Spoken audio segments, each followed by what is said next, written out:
Hello mga igsuon, palihog sa ako og post sa atong video aron inyong mabasa daan ang nindot kaayo nga ebanghelyo karong adlaw. Sige.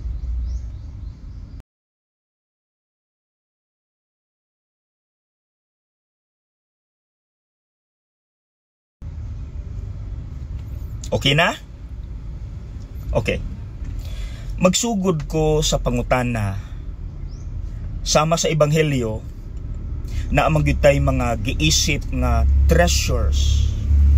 Mga butang nga ato gyung gitagahan og 100% nga pagtagad, atensyon, importansya, gibilaran, no gihatag nato atong tibuok kinabuhi. And the best example nga atong mahatag is kwarta, material possessions, no, mga kabtangan nato. Ang pangutana,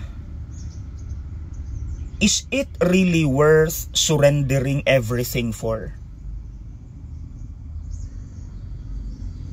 Karapat dapat bang isuko ang lahat para dito? Angay ba nga tagaan gyud nimo sa imong 100% attention kanang maong butanga kay mao gyud nay makahatag nimo og 100% fulfillment, satisfaction, kalipay? Abi ninyo, sa akong pagbakasyon dinhi, ang gihatag nga mga misa sa akong parish priest, no, sa ako ang parokya is mga kabaryuhan, no, mga kabukiran. Abi ninyo matandog ko kay ilag yung gipangsuot ang Sunday's best nilang attire. Dili branded, probably gipalit sa ukay-ukay o tabo, pero makita gyud nimo Sunday's best gyud. Kana yung best dress gyud nila nga dili nila ginasuot sa mga ordinaryong adlaw or kun mulakaw sila. Matandog ko kay ilag yung gilimpyuhan ilang kaugalingon, no, kanang makita gyud nimo nga nangandam gyud sila physically.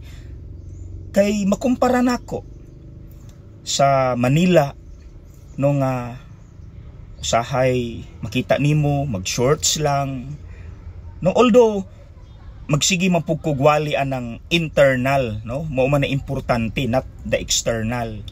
Pero kung atong ikumpara, ilabi na ako, kung akong ikumpara ang attire nga ginasuot sa taga-baryo kun musimba o kining mga naas, mga dagkong syudad, abi ninyo naabya gyud kamatuoran, bisag sa nina pa lang, naanay kamatuoran nga buot ipakita alang kanato nga sila mismo nakita nila sa mga kabaryuhan nga ang ilang 100% nga pagmahal, treasure sa Dios ra gyud.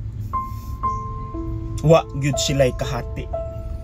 Kay the way sila mangandam sa ilang kaugalingon is mauna ang ilang pagpakita nga importante kanamo, Lord. Munang amo yung suutan sa Sunday's best namo, dili ni ginasuot namo kun mulakaw mi para ra gyud ni nimo, Lord. Barato pero limpyo, kinasing-kasing 100%. O ikaduha, na apog ko'y mga kaila sa unang panahon.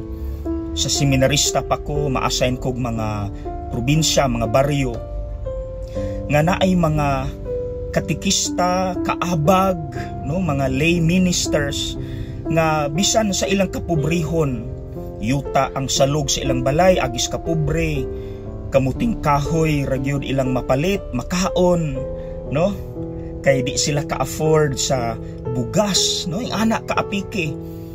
Pero tagpila na katuig silang nangalagad, 40 katuig diha sa pagkakatikista, pagka-lay minister.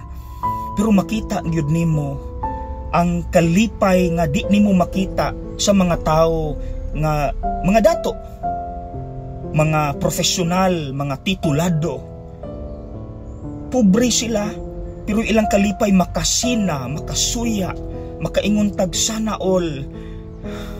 Tungod kay wala man sila'y kahati. Ilang atensyon 100% na aramang gyud sa Dios. So bisan unsa-unta atong estado, mapobre, madato, professional, walay giiskwilahan, whatever, kung ang atong atensyon 100% sa Dios ra, ang kalipay nato walay sama. Atong fulfillment ug satisfaction.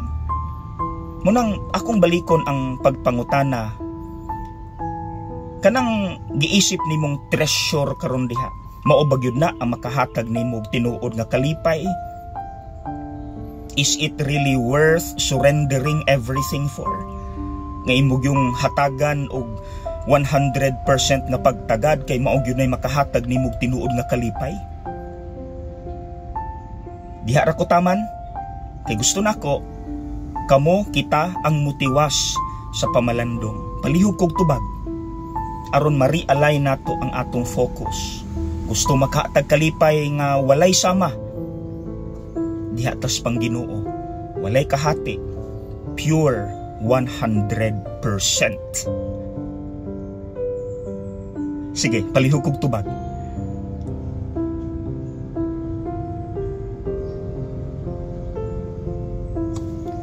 God bless you.